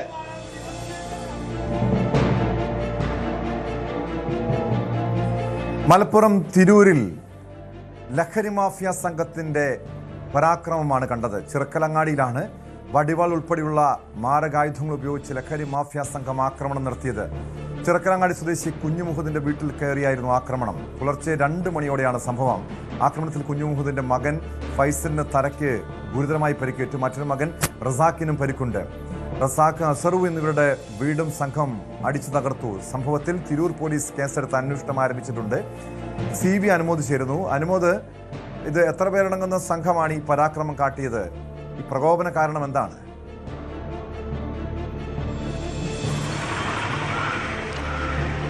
ടോപ്പ്, ഇത് തിരൂർ പുറത്തൂരിൽ ഇന്നലെ രാത്രി 2 മണിക്കുണ്ടായ സംഭവത്തിൻ്റെ ദൃശ്യങ്ങളാണ് നമ്മൾ കണ്ടത്. രാത്രി 2 മണിക്ക് എല്ലാവരും ഉറങ്ങിക്കിടക്കുന്ന നേരത്താണ് ഈ ഒരു സംഘം, 3 അംഗ സംഘം ഈ ഒരു അക്രമം ഒരു വീട്ടിൽ കയറി കാണിച്ചിരിക്കുന്നത്. 3 ബൈക്കുകളും തകർത്തിട്ടുണ്ട്. അവിടെ ഉണ്ടായിരുന്ന മറ്റു വാഹനങ്ങൾക്ക് നാശനഷ്ടം വരുത്തിയിട്ടുണ്ട്. ആരും ചോദ്യം ചെയ്യാൻ പേടിക്കുന്ന തരത്തിലുള്ള ഒരു അക്രമത്താണ് അവിടെ നടന്നിട്ടുള്ളത്. ഇതുമായി ബന്ധപ്പെട്ട് നമുക്ക് അന്വേഷിച്ചപ്പോൾ മനസ്സിലാക്കാൻ സാധിച്ചത്, ഇപ്പോൾ പരിക്കേറ്റ ഈ ഫൈസലും അതുപോലെ തന്നെ അവരുടെ സുഹൃത്തുക്കളും അവരുടെ അനിയനുമായി ഈ ഫുട്ബോൾ മാച്ച് കാണുന്നതുമായി ബന്ധപ്പെട്ട ചില തർക്കങ്ങൾ ക്ലബ്ബിൽ വെച്ചുണ്ടായിരുന്നു. പക്ഷേ അതിൽ ഈ ആക്രമണം നടത്തിയ സംഘം ഉൾപ്പെട്ടിട്ടില്ല എന്നാണ് നമുക്കറിയാൻ കഴിഞ്ഞില്ല. എന്നാൽ ഈ ഫുട്ബോൾ മാച്ചിൻ്റെ കാണുന്നതുമായി ബന്ധപ്പെട്ട ചില തർക്കം എന്തോ അവിടെ ഉണ്ടായിരുന്നു. അതിനുശേഷമാണ് ഈ സംഭവം നടന്നിട്ടുള്ളത്. ഈ ദൃശ്യങ്ങളിൽ അക്രമം കാണിക്കുന്ന വ്യക്തി ആരോപണ വിധേയനായ ഒരു സനൽ എന്ന വ്യക്തിയാണെന്നാണ് പോലീസ് പറയുന്നത്. ഇയാളൊരു മുൻപ് പലപ്പോഴും ലഹരി കേസുകളിൽ പെട്ട് നാട്ടിൽ അക്രമം കാണിച്ച് ആരും ചോദ്യം ചെയ്യാൻ ഭയക്കുന്ന ഒരു വ്യക്തിയായിട്ടാണ് അറിയാൻ കഴിയുന്നത്. ഇത് ഈ ലഹരി മാഫിയകൾ ആദ്യമായിട്ടല്ല ഈ ഒരു മേഖലയിൽ ഇത്തരത്തിൽ പ്രശ്നങ്ങൾ ഉണ്ടാക്കുന്നതെന്നും പോലീസ് പറയുന്നുണ്ട്. എന്നാണെങ്കിലും ഇതുമായി ബന്ധപ്പെട്ടിപ്പോൾ തിരൂർ പോലീസിൻ്റെ ഭാഗത്തു നിന്നുള്ള അന്വേഷണം തുടങ്ങിയിട്ടുണ്ട്. പരിക്കേറ്റ് ആശുപത്രിയിൽ കഴിയുന്ന ഫൈസലിനെയും മറ്റുള്ളവരുടെയും മൊഴി എടുക്കുന്ന നടപടികളാണ് ഇപ്പോൾ പുരോഗമിക്കുന്നത്. അതിനുശേഷം കേസ് രജിസ്റ്റർ ചെയ്ത് അന്വേഷണം തുടങ്ങുമെന്നാണ് അറിയുന്നത്. സനലും മറ്റ് 2 പേരുമാണ് ഇതിൽ ഉൾപ്പെട്ടിട്ടുള്ളതെന്നാണ് അറിയാൻ കഴിഞ്ഞിട്ടുള്ളത്. ഇവർക്ക് വേണ്ടിയുള്ള അന്വേഷണം പോലീസ് ആരംഭിച്ചിട്ടുണ്ട്. എന്നാണെങ്കിലും വളരെ ആശങ്കയുണ്ടാക്കുന്ന, ആരെയും പേടിപ്പിക്കുന്ന തരത്തിലുള്ള അക്രമമാണ് ഇന്നലെ രാത്രി 2 മണിയോടെ പുറത്തൂരിൽ ഈ ഒരു സംഘം നടത്തിയിട്ടുള്ളതെന്ന് വളരെ വ്യക്തമാണ്. ഇതിൻ്റെ ഒരു കാരണം എന്താണെന്ന് വ്യക്തമായിട്ടുണ്ടോ അനുമോദ്? കാരണം മുൻപൊക്കെ നമുക്കറിയാം ഈ ഫുട്ബോൾ ലോകകപ്പുമായി ബന്ധപ്പെട്ട് 2 രാജ്യങ്ങളുടെ ഫാൻസ് അസോസിയേഷനുകൾ തമ്മിൽ പരസ്പരം പോർവിളിയും ഏറ്റുമുട്ടലൊക്കെ ഉണ്ടാകുന്ന ഒരു സംഭവം ഉണ്ടായിരുന്നു. പക്ഷേ ഇത്തവണ അങ്ങനെ നമ്മൾ പ്രകടമായി കണ്ടില്ല. അതാണോ ഒരു കാരണമായത്? അതോ ഈ ഫുട്ബോൾ മത്സരം കാണുന്നതുമായി ബന്ധപ്പെട്ട എന്തെങ്കിലും അഭിപ്രായ വ്യത്യാസങ്ങളാണോ, അതോ മറ്റോ മുൻവൈരാഗ്യമാണോ ഈ രീതിയിൽ വീട് കയറിയുള്ള ആക്രമണത്തിന് കാരണമായത്? ഇത് ഫുട്ബോൾ മത്സരത്തിൻ്റെ ഫാൻ ഫൈറ്റായിട്ടൊന്നും കാണാൻ കഴിയില്ല. ഈ ആക്രമണം ചെയ്ത വ്യക്തിക്ക് അങ്ങനെ ഫുട്ബോൾ ടീമുകളോടോ ഫുട്ബോളിനോടോ വലിയ ആരാധനയുള്ളതായിട്ടും അറിയാൻ കഴിഞ്ഞിട്ടില്ല. ഇയാൾ ലഹരി ഉപയോഗിച്ച് വരുമ്പോഴൊക്കെ ഇത്തരത്തിൽ ആ പ്രദേശത്തെ വീടുകളിലെത്തി ഭീഷണി മുഴക്കുകയും മറ്റുള്ളവരെ ശല്യം ചെയ്യുന്നതൊക്കെ പതിവാണെന്നാണ് അറിയാൻ കഴിഞ്ഞിട്ടുള്ളത്. അപ്പോൾ ഇതിന് ഫുട്ബോളിൻ്റെ ഇടയിൽ ക്ലബിലുണ്ടായ തർക്കമൊക്കെ വേറെ ഏതെങ്കിലും തരത്തിലുള്ള കാരണങ്ങളാകാം. പക്ഷേ ഇയാൾക്ക് അക്രമം നടത്താനുള്ള കാരണമായിട്ട് ഈ ക്ലബിലെ പ്രശ്നങ്ങൾ ഉണ്ടായിട്ടുണ്ട് എന്ന് പറയാനാകില്ല എന്നാണ് പോലീസ് പറയുന്നത്. ഇയാളുടെ ഒരു സ്ഥിരം ശൈലിയാണ്. അയാളൊരു ഹാബിച്വൽ ഒഫൻസറാണ് എന്ന് തന്നെയാണ് പോലീസിൻ്റെ ഭാഗത്ത് നമുക്ക് പ്രാഥമികമായിട്ട് അന്വേഷിച്ചപ്പോൾ മനസ്സിലാക്കാൻ കഴിഞ്ഞിട്ടുള്ളത്. അതായത് ഇത്തരത്തിൽ ലഹരി ഉപയോഗിച്ച് കഴിഞ്ഞാൽ ആ നാട്ടിൽ ഇത്തരത്തിൽ പ്രശ്നങ്ങൾ ഉണ്ടാക്കുന്ന ഒരു സ്വഭാവക്കാരനാണ്. അപ്പോൾ ഇത് മുൻപ് മറ്റെന്തെങ്കിലും പ്രശ്നങ്ങൾ ഇപ്പോൾ പരിക്കേറ്റ് ചികിത്സയിൽ കഴിയുന്ന ഈ ഫൈസലും ഇവരുമായിട്ടുണ്ടോ എന്നുള്ളതൊക്കെ പോലീസിൻ്റെ അന്വേഷണത്തിൽ മാത്രമേ വ്യക്തമാവുകയുള്ളൂ. എന്നാലും ഈ പരിക്കേറ്റവരിപ്പോൾ ചികിത്സയിലാണുള്ളത്. പോലീസ് പറയുന്നത് ഇത് ലഹരി ഉപയോഗവുമായി ബന്ധപ്പെട്ട അതിനെ തുടർന്നുണ്ടായ പ്രശ്നമാണ്. പക്ഷേ അതിന് ഈ ക്ലബിലെ ഫുട്ബോൾ കാണുന്നതും അതിലെ തർക്കങ്ങൾ എന്തെങ്കിലും തരത്തിൽ കാരണമായിട്ടുണ്ടോ എന്നുള്ളത് പറയാനാകില്ല. എന്നാണെങ്കിൽ ഇവിടെ ലഹരി തന്നെയാണ് പ്രധാന വില്ലനായിട്ട് ഈ ഒരു പ്രശ്നത്തിന് കാരണക്കാരനായിട്ടുള്ളത് എന്നാണ് നമുക്ക് കരുതുവാൻ. കേട്ടോ,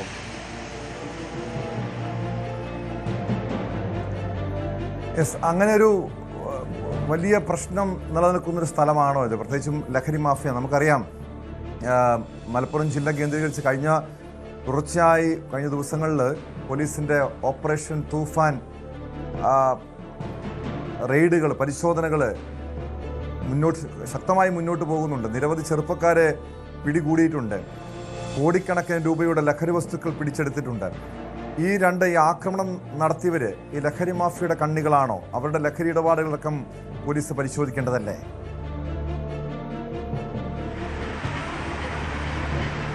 ഇതൊക്കെ കൃത്യമായിട്ട് പോലീസിൻ്റെ ഭാഗത്തുനിന്നുള്ള ആദ്യഘട്ടത്തിൽ അന്വേഷണം നടക്കുന്ന വിവരത്തിലുള്ള കാര്യങ്ങൾ തന്നെയാണ്. ഇയാൾ മുമ്പ് ലഹരി കേസുകളിൽ പിടിക്കപ്പെട്ട ആളാണ് ഈ സനൽ എന്നാണ് നമുക്ക് അറിയാൻ കഴിഞ്ഞിട്ടുള്ളത്. മുൻപ് ഒരുപാട് കേസുകളിൽ ഇത്തരത്തിൽ പെട്ടിട്ടുണ്ട്. പക്ഷേ എപ്പോഴാണിത് ഇപ്പോൾ അടുത്തിടെയാണ് പുറത്തിറങ്ങിയത് എന്നാണ് നമുക്ക് പ്രാദേശികമായിട്ട് അന്വേഷിച്ചപ്പോൾ മനസ്സിലാക്കാൻ കഴിഞ്ഞിട്ടുള്ളത്. അതുകൊണ്ട് തന്നെ പോലീസിൻ്റെ ലിസ്റ്റിൽപ്പെട്ട ആൾ തന്നെയാണ് ഈ പരാതിക്കാരൻ ഉന്നയിക്കുന്ന ഈ കലാപം അല്ലെങ്കിൽ ഈ അക്രമം നടത്തിയ വ്യക്തി എന്ന് പോലീസ് കണ്ടെത്തിയിട്ടുണ്ട്. സനൽ എന്നാണ് ഇയാളുടെ പേരെന്നാണ്, പല്ലൻ സനൽ എന്നാണ് ഇയാൾ അറിയപ്പെടുന്നതെന്നാണ് പോലീസ് പറയുന്നത്. എന്നാണെങ്കിലും ഇതുമായി ബന്ധപ്പെട്ട് 2 പേർ കൂടി ഇയാളുടെ സംഘത്തിൽപ്പെട്ടവരുണ്ട്. അവരെക്കുറിച്ചുള്ള അന്വേഷണവും നടക്കുകയാണ്. ഈ ഒരു മേഖലയിൽ സാധാരണ കുറച്ചു കാലം മുമ്പൊക്കെ തീരദേശ മേഖലകളിൽ അക്രമമൊക്കെ പതിവായിരുന്നെങ്കിൽ പോലും കുറച്ചു കാലമായിട്ട് ഒരു 6-7 വർഷമായിട്ട് സമാധാനമായിട്ടാണ് കാര്യങ്ങളൊക്കെ തിരൂർ തീരദേശ മേഖല പോകുന്നത്. തിരൂർ താനൂർ മേഖലയ്ക്ക് മുൻപ് വലിയ അക്രമങ്ങൾ എപ്പോഴും ഉണ്ടാകുന്ന പ്രദേശങ്ങളാണ് പുറത്തൊരു ഭാഗത്തൊക്കെ. പക്ഷേ ഇപ്പോൾ കുറച്ചു കാലമായിട്ട് അങ്ങനെ വലിയ ഇഷ്യൂസൊന്നും ഇല്ലാത്തൊരു ഇടങ്ങളാണ്. പക്ഷേ ഇവിടെ ലഹരിയുടെ സാന്നിധ്യം തന്നെയാണ് ഇവിടെയൊക്കെ ഈ അക്രമത്തിന് ഇപ്പോൾ വഴിയൊരുക്കുന്നതെന്നാണ് പോലീസ് പറയുന്നത്. എന്നാണെങ്കിലും ഇവരെ ഏറെ വൈകാതെ പിടികൂടുമെന്ന് തന്നെയാണ് ശക്തമായിട്ടുള്ള മയക്കുമരുന്ന് ശൃംഖല തകർക്കുകയാണ് ലക്ഷ്യം. നാട്ടുകാരും വിദ്യാർത്ഥികളും പങ്കെടുക്കുന്ന ജനസഭയ്ക്ക് ശേഷം ഭായ് കോളനിയിലെത്തി ഇതര സംസ്ഥാന തൊഴിലാളികളുമായി രമേശ് ചെന്നിത്തല നേരിട്ട് സംസാരിക്കും. വിവരങ്ങളുമായി ആജ്ഞ രവീന്ദ്രൻ ചേരുന്നുണ്ട് പെരുമ്പാവൂരിൽ നിന്ന്. ആജ്ഞ, ഈ പെരുമ്പാവൂരിനെ ലഹരി വിമുക്തമാക്കാനുള്ള പ്രത്യേക പരിപാടികളുടെ ഭാഗമായിട്ടാണ് ആഭ്യന്തര വകുപ്പ് ഈ ഒരു പരിപാടി തന്നെ സംഘടിപ്പിക്കുന്നത്. അതായത് ലഹരിക്കെതിരെ ഉണർന്ന് പെരുമ്പാവൂർ എന്ന പ്രഖ്യാപനവുമായി തൂഫാൻ ജാഗരൺ ജനകീയ പ്രതിരോധത്തിന് ഇന്ന് തുടക്കമാകുകയാണെന്ന് രമേശ് ചെന്നിത്തല ഫേസ്ബുക്കിലൂടെ ഇന്ന് വിവരങ്ങൾ പങ്കുവച്ചിരുന്നു. ഈ പരിപാടി, ഈ ബഹുജന റാലിക്ക് തുടക്കമായോ? മന്ത്രിയെ കൂടാതെ, ആഭ്യന്തരമന്ത്രിയെ കൂടാതെ ആരൊക്കെയാണ് ഇതിന്റെ ഭാഗമാകുന്നത്?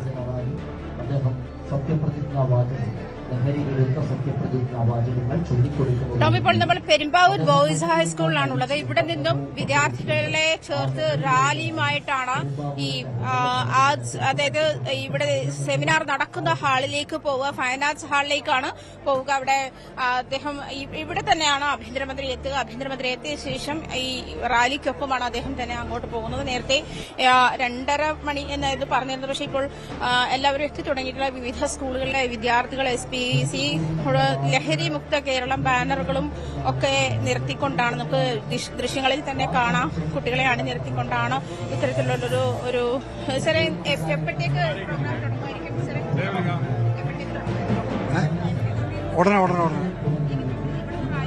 റാലിയായിട്ട് നേരെ സുഭാഷ് മൈതാനിയിൽ ഒരു ഫ്ലാഗ് ഹോയിസ്റ്റിംഗ് ഉണ്ട്. അത് കഴിഞ്ഞു കഴിഞ്ഞാൽ ഫൈൻ ആർട്സ് സൊസൈറ്റിയിൽ പൊതുസമ്മേളനം, ബാഡ്ജ് വിതരണം, അതിനുശേഷം മറ്റേ ബായ് കോളനിയിലേക്ക് അവരായിട്ട് ഇന്ററാക്ഷന് വേണ്ടിയിട്ട് പോകും. ഇതാണ് ഇപ്പൊ പെരുമ്പാവൂർ ഏറ്റവും കൂടുതൽ ലഹരി പിടിച്ചെടുത്ത ഒരു സ്ഥലം എന്നൊരു കൂടിയുണ്ടല്ലോ. അപ്പൊ ഇത്തരം ഒരു ക്യാമ്പയിനുകൾ കൊണ്ട് കുറച്ചുകൂടി അതായത് ഓപ്പറേഷൻ തുഫാന്റെ ഭാഗമായിട്ട് പോലീസ് വളരെ എഫക്റ്റീവായിട്ട് ഇടപെടുന്നതിന്റെ ഭാഗമായിട്ടാണ് ഇപ്പൊ 18 കോടിയുടെ വിദേശ ബന്ധമുള്ള മയക്കുമരുന്ന് മാഫിയയെ പിടിച്ചേക്കുന്നതെന്നാണ് നമുക്ക് അറിയാൻ സാധിച്ചത്. അപ്പോ ഇത് നമ്മുടെ നാടിന്റെ ഭാവി എന്ന് പറയുന്നത് നമ്മുടെ യുവത്വത്തിലാണ് ഇരിക്കുന്നത്. ഈ യുവത്വത്തിനെ നമ്മുടെ അന്യസംസ്ഥാന തൊഴിലാളികൾ മാത്രമല്ല, ഈ അന്യസംസ്ഥാന തൊഴിലാളികളിൽ നിന്നും ഇത് നമ്മുടെ കോളേജിൽ പഠിക്കുന്ന കുട്ടികൾ, ഈവൻ ഞങ്ങൾ അന്ന് നാട്ടുകാര് കുറച്ച് അന്യസംസ്ഥാന തൊഴിലാളികളെ പിടിച്ചപ്പോൾ അവരുടെ കയ്യിൽ നിന്നും അവരുടെ വാട്സപ്പിലേക്ക് കിട്ടിയിരുന്ന നമ്പറുകൾ കാക്കനാട് പോലെയുള്ള സ്ഥലങ്ങളിലുള്ള കോളേജ് വിദ്യാർത്ഥിനികളുടെ ഡീറ്റെയിൽസ് ആണ്. എത്രയും പെട്ടെന്ന് ഇത് നമുക്ക് എത്തിച്ചു തരണം എന്ന് പറഞ്ഞുകൊണ്ടുള്ളത്. അപ്പോൾ അത് വളരെ ഭയാനകമായിട്ടുള്ള ഒരു സിറ്റുവേഷനാണ്. അപ്പോൾ ഇപ്പോൾ നമ്മുടെ സർക്കാരിന്റെ ഭാഗത്തും അതേപോലെ പോലീസ് ഓഫീസേഴ്സിന്റെ ഭാഗത്തിലും എഫക്റ്റീവായിട്ടുള്ള ഇടപെടൽ നടക്കുന്നത് കൊണ്ട് ഇത് വളരെ കുറഞ്ഞിട്ടുണ്ട്, ലിമിറ്റ് ആയിട്ടുണ്ടെന്ന് നമുക്ക് പറയാൻ പറ്റില്ല. സ്റ്റിൽ ഇതിന്റെ ബാക്ക് എൻഡിൽ പ്രവർത്തിക്കുന്ന ആളുകളെ പിടിച്ചിട്ടില്ല. അപ്പോൾ ആ ബാക്ക് എൻഡ് കൂടി പ്രത്യേകിച്ച് ഒരു ക്ലീൻ പെരുമ്പാവൂർ, ക്ലീൻ കേരള എന്നുള്ള കൺസെപ്റ്റിലേക്ക് നമ്മുടെ ആഭ്യന്തരമന്ത്രിയുടെ നേതൃത്വത്തിൽ നമ്മുടെ പുതിയ സർക്കാരിന് ഇത് സാധിക്കുമെന്ന് തന്നെയാണ് ഞങ്ങൾ എല്ലാവരുടെയും ആത്മവിശ്വാസം. അതിന് കഴിയട്ടെ എന്ന് ഞങ്ങൾ കഴിയുന്ന എല്ലാവിധ സപ്പോർട്ടുകളും ഉണ്ടാവും. നാട്ടുകാർ എന്ന നിലയിലും വ്യവസായ സ്ഥാപനങ്ങളിൽ നിന്നുള്ള ആളുകളുടെ അടുത്തു നിന്നുള്ള സപ്പോർട്ടുകൾ ഉണ്ടാവും. നമ്മളിപ്പോൾ ഈ റാലി തുടങ്ങാനുള്ള ഒരു തിരക്കിലാണ്. ആ ഒരു സാഹചര്യത്തിൽ ഇപ്പം നിലവിൽ നമുക്കറിയാം ഇവിടെ പെരുമ്പാവൂർ 18 കോടിയുടെ ഈ നാർക്കോട്ടിക് സബ്സ്റ്റൻസ് ആണ് പിടിച്ചിട്ടുള്ളത്. അത് ഈ അതിഥി തൊഴിലാളികൾ, അത് പ്രത്യേകിച്ചും ഈ അസംഘടിത മേഖലയിലുള്ള ആളുകളാണ് അതിൽ കൂടുതൽ ഇൻവോൾവ് ആയിട്ടുള്ളത് എന്നാണ് മനസ്സിലാക്കാൻ കഴിയുന്നത്. അത്തരം ഒരു സാഹചര്യത്തിൽ തന്നെ, അതായത് നേരത്തെ നമ്മൾ ഈ മമതാ ബാനർജിയുമായി ബന്ധപ്പെട്ടുള്ള ഒരു വാർത്തയുമായി ബന്ധപ്പെട്ട് ചില പ്ലൈവുഡ് കമ്പനികളെയൊക്കെ സമീപിച്ചത്. പക്ഷേ അവർ വ്യക്തമാക്കുന്നത് അവിടുത്തെ അവരുടെ അവരാരൊക്കെയാണ്, അല്ലെങ്കിൽ അവർ എവിടേക്ക് പോകുന്നു എന്നുള്ളത് അവരുടെ ഒരു അണ്ടർ സർവൈലൻസിൽ തന്നെയാണ് അവർ പോകുന്നത്. പക്ഷേ അല്ലാതെ കൺസ്ട്രക്ഷൻ മേഖലയിലുള്ള ആളുകൾ അല്ലെങ്കിൽ ദൈനംദിന ജോലികൾക്ക് നിൽക്കുന്ന ആളുകൾ, ഇവരൊക്കെയാണ് ഇതിന്റെ ഒരു പ്രധാനപ്പെട്ട ആളുകൾ. അപ്പൊ അത്തരത്തിൽ നമുക്ക് നമ്മളോടൊപ്പം ശ്രീമർ സാർ നമ്മൾ സർക്കാർ ഉദ്യോഗസ്ഥനാണ്. എന്തായാലും അദ്ദേഹത്തിന് ഇപ്പോൾ പ്രതികരിക്കാൻ പറ്റുന്ന സാഹചര്യത്തിലല്ല, അദ്ദേഹം സർക്കാർ ഉദ്യോഗസ്ഥനപ്പോൾ പ്രതികരിക്കാൻ പറ്റാത്ത സാഹചര്യത്തിലാണ്. എന്തായാലും നമുക്ക് മറ്റു ദൃശ്യങ്ങളിലേക്ക് കൂടി പോകാം. എന്തായാലും മറ്റു സ്കൂളുകളിലെ അനവധി ആളുകൾ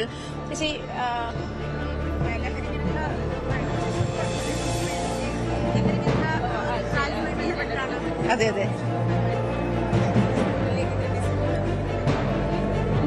ആളുകൾ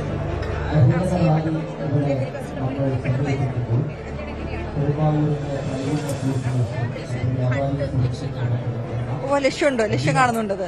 കാരണം പല സ്ഥലങ്ങളിലും ഇപ്പൊ പെരുമ്പാവൂരൊക്കെ എന്ന് വെച്ചിട്ടുണ്ടെങ്കിൽ ഇങ്ങനെയുള്ള ആൾക്കാർ, ലഹരി മായിട്ടുള്ള ആൾക്കാർ ഓടിപ്പോവാണ് പോലീസിനെ കാണുമ്പോൾ. അപ്പോൾ ഇത് ഭയങ്കര ഒരു ലക്ഷ്യത്തിലേക്കാണ് അടുത്തുകൊണ്ടിരിക്കുന്നത്. ഒട്ടുമിക്ക കുറച്ച് ഒരു മാസത്തിനകം ലഹരിമുക്ത ഒരു പെരുമ്പാവൂരാക്കാനായിട്ട് സാധിക്കുമെന്ന് തന്നെയാണ് ഞങ്ങളുടെയൊക്കെ പ്രതീക്ഷ. ഞാൻ ഒക്കൽ ഗ്രാമപഞ്ചായത്ത് പ്രസിഡന്റാണ്, സെന്റർ ടീച്ചറാണ്. അങ്ങനെയാണ് നമുക്ക് പോലീസ് ഉദ്യോഗസ്ഥരുടെ ഇവിടെ ACP IPS കാർത്തിക് മീണയാണ് അതിന് നേതൃത്വം നൽകുന്നത്. നമുക്ക് അദ്ദേഹത്തോട് കൂടി ചോദിക്കാം. സർ,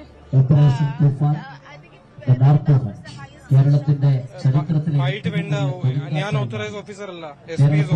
പോലീസ് മാത്രമല്ല വിവിധ വിഭാഗങ്ങളെല്ലാം കൃത്യമായി അണിചേർന്നുകൊണ്ട് സമ്പൂർണമായ സഹകരണം നൽകിക്കൊണ്ട് നാടിന്റെ നന്മയായി മാറിയ ഓപ്പറേഷൻ തൂഫാൻ ദ നാർക്കോമാൻ നമ്മുടെ കുടുംബങ്ങളിൽ നമ്മുടെ അമ്മമാരുടെ പ്രാർത്ഥന, കുട്ടികൾക്ക് വേണ്ടി അധ്വാനിക്കുന്ന മാതാപിതാക്കളൊക്കെ ഒരുപാട് കഷ്ടപ്പെടുന്ന കേരളത്തിന്റെ യുവതയെ തിരിച്ചറിയുന്നതാണ് നമ്മുടെ ലക്ഷ്യം. തൂഫാൻ ജാഗരണം ഏകദേശ രൂപരേഖ വളരെ, അതായത് ഇവർക്ക് പോലീസ് ഉദ്യോഗസ്ഥർ പ്രതികരിക്കുന്നതിന് പരിമിതികളുണ്ട് എന്നാണ് വ്യക്തമാക്കുന്നത്. എന്തായാലും വളരെയധികം പ്രതീക്ഷയോടുകൂടിയാണ് എല്ലാവരും ഈ ഒരു പ്രോഗ്രാമിനെ അല്ലെങ്കിൽ ഈ ഒരു ഓപ്പറേഷൻ ഹണ്ടിനെ കാണുന്നത് എന്ന് വേണം പറയാൻ. എന്തായാലും പെരുമ്പാവൂർ തന്നെ നമുക്ക് അടുത്തറിയാവുന്ന കാലഘട്ടത്തിലാണ് ഈ 18 കോടിയുടെ ഈ നാർക്കോട്ടിക് സബ്സ്റ്റൻസ് പിടിച്ചെടുത്തത്. അതിൽ കുട്ടികളെ ബാൻഡ് മേളം അങ്ങനെ നിരവധിയായിട്ട് കുട്ടികളെയൊക്കെ അണിനിരത്തിക്കൊണ്ട് റാലി തുടങ്ങാനുള്ള തയ്യാറെടുപ്പിലാണ്. നമുക്ക് എനിക്ക് തന്നെ ലഹരി മുക്ത പെരുമ്പാവൂരാണ് ഇതിലൂടെ ലക്ഷ്യമിടുന്നത്. അതുകൊണ്ട് തന്നെ ഏറ്റവും അധികം അതിഥി തൊഴിലാളികൾ ഇവിടേക്ക് എത്തുന്നു എന്നുള്ളതും ഏറ്റവും അധികം അതിഥി തൊഴിലാളികൾ തിങ്ങിപ്പാർക്കുന്നു എന്നുള്ളതുമാണ് ഇതിൽ പ്രധാനപ്പെട്ട കാര്യം. അതുകൊണ്ട് തന്നെ ഈ ഏരിയ തെരഞ്ഞെടുത്തത് ആഭ്യന്തരമന്ത്രി ഇത്തരത്തിൽ ഈ ഒരു ഏരിയ തന്നെ തെരഞ്ഞെടുത്തതും ഇവിടെ അതിനുമായി ബന്ധപ്പെട്ട ക്യാമ്പയിനുകൾ സ്റ്റാർട്ട് ചെയ്യാനുമുള്ള തുടക്കം അഭിനന്ദനാർഹമാണ് എന്ന് തന്നെ വേണം പറയാൻ. എന്തായാലും നിലവിൽ ഇതിന്റെ ഒരുക്കങ്ങൾ തുടങ്ങിയിട്ടുണ്ട്. ഇവിടെ നിന്നും റാലിയായിട്ട് ഇവിടെ ഫൈനാൻസ് ഹാളിലാണ് സമാപിക്കുക. അവിടെയാണ് സമ്മേളനം. അദ്ദേഹം അവിടെ ഉദ്ഘാടനം ചെയ്യും. മിനിസ്റ്റർ ഇങ്ങോട്ട് എത്തിയ ശേഷം ഇവിടെ നിന്നും റാലിയായിട്ടായിരിക്കും അങ്ങ് അവിടേക്ക് പോവുക. എന്തായാലും ഇതിനുള്ള തയ്യാറെടുപ്പുകളും ഒരുക്കങ്ങളും പൂർണ്ണമായി കഴിഞ്ഞു.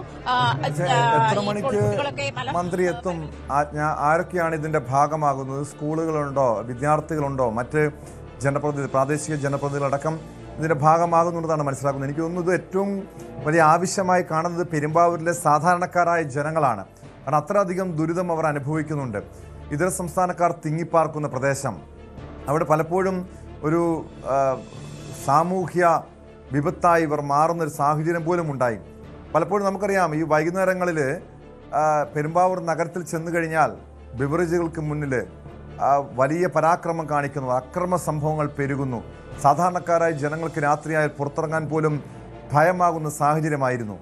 നേരാണ്, എല്ലാവരെയും ചേർത്ത് നിർത്തുന്ന ഒരു മനോഭാവമാണ് പൊതുവെ നമ്മൾ കാണിച്ചത്. അതിഥി തൊഴിലാളികളായവർ കണ്ടു. പക്ഷേ പിന്നീട് സാഹചര്യങ്ങൾ മാറി. ആലുവയിലടക്കം പെൺകുട്ടികളെ ക്രൂരമായി കൊലപ്പെടുത്തിയത് ഇതര സംസ്ഥാനക്കാരായിരുന്നു. അത് ലഹരി ഉപയോഗിച്ചവരായിരുന്നു. ലഹരിയായിരുന്നു പ്രധാനപ്പെട്ട വില്ലൻ. ഇത് അമർച്ച ചെയ്യേണ്ടത് ആ നാടിൻ്റെ ഒരു ആവശ്യമാണ്. എന്തായാലും അവിടെ ഒരു തുടക്കമാവുകയാണ് മന്ത്രിയുടെ ആഭ്യന്തര വകുപ്പിൻ്റെ ഈ പ്രചാരണ പരിപാടി. ഇത് ജനങ്ങളൊക്കെ ഇത് വലിയ രീതിയിൽ ഇതിനെ ഏറ്റെടുത്തിട്ടുണ്ടെന്നാണ് മനസ്സിലാക്കുന്നത്, അല്ലേ?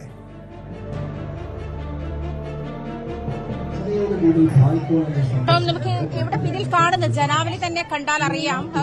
നിരവധി, അതായത് കുട്ടികൾക്കൊപ്പം തന്നെ നിരവധി ആളുകളും ഇവിടെ നിന്ന് എത്തിച്ചേർന്നിട്ടുണ്ട്. അത് കഴിഞ്ഞ ശേഷമാണ് എന്തായാലും നിരവധി ആളുകളാണ് നമുക്കിവിടെ കാണാൻ കഴിയുന്നത്. ഇപ്പം സൂചിപ്പിച്ചതുപോലെ ആലുവയും പെരുമ്പാവൂരുമാണ് ഇവിടുത്തെ ഈ ലഹരിയുടെ കേന്ദ്രം എന്ന് പറയുന്നത്. പ്രത്യേകിച്ചും ആലുവയിൽ ഉണ്ടായിട്ടുള്ള കുഞ്ഞുങ്ങൾക്ക് നേരെ വരെ ഉണ്ടായിട്ടുള്ള ലൈംഗിക അതിക്രമങ്ങൾ ഉൾപ്പെടെയുള്ള കാര്യങ്ങളിലും ലഹരി അധികം ഉപയോഗിച്ചിട്ടുള്ള അല്ലെങ്കിൽ ലഹരിക്ക് അടിമയായ ആളുകൾ തന്നെയാണെന്ന് കണ്ടെത്തിയിട്ടുള്ള സാഹചര്യമുണ്ട്. ഇവിടെ തന്നെയും അതിഥി തൊഴിലാളികൾ തിങ്ങിപ്പാർക്കുന്നയിടം, പലയിടത്തും അസംഘടിത മേഖലയിലുള്ള ആളുകൾ ഉള്ള സാഹചര്യം. അങ്ങനെ അത്തരത്തിലുള്ള ആളുകളെ കൂടി കുറച്ചുകൂടി സംഘടിതമാക്കിക്കൊണ്ടും അവരോടൊപ്പം ഇവിടെ ഭായ് കോളനി എന്ന് പറയുന്ന ഇടത്തേക്ക് ഹോം മിനിസ്റ്റർ പോയി സംസാരിക്കുന്നുണ്ട്. അവിടെയുള്ള ആളുകളെ നേരിട്ട് കണ്ട് സംസാരിക്കുന്നത്. ഇവരുടെയൊക്കെ സംസ്ഥാനങ്ങളിൽ വളരെയധികം ചീപ്പ് റേറ്റിൽ കിട്ടുന്ന സാധനങ്ങൾ അല്ലെങ്കിൽ കഞ്ചാവ് പോലെയുള്ള സാധനങ്ങളും മറ്റ് നാർക്കോട്ടിക് സബ്സ്റ്റൻസുകളും ഒക്കെ ഇവിടെ കൊണ്ടുവന്ന് വലിയ വിലയിൽ വിൽക്കുകയാണ്. അതിനാവശ്യക്കാരുണ്ട്.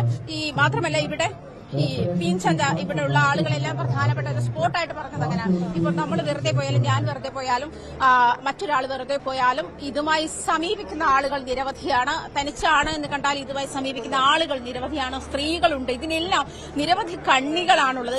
ചെറിയ ചെറിയ അളവിലുള്ള ഈ പറയുന്ന കഞ്ചാവോ അതല്ലെങ്കിൽ മറ്റേതെങ്കിലും ലഹരി വസ്തുവോ കൈവശം വെച്ച ശേഷം അത് മറ്റുള്ളവർക്ക് നൽകാനുള്ള, വിൽക്കാനുള്ള, മറ്റുള്ളവരെ അത് ഉപയോഗിക്കാൻ പ്രേരിപ്പിക്കുന്ന തരത്തിലുള്ള നീക്കങ്ങളാണ് ഇവരുടെ ഭാഗത്തു നിന്നും ഉണ്ടാവുന്നത്.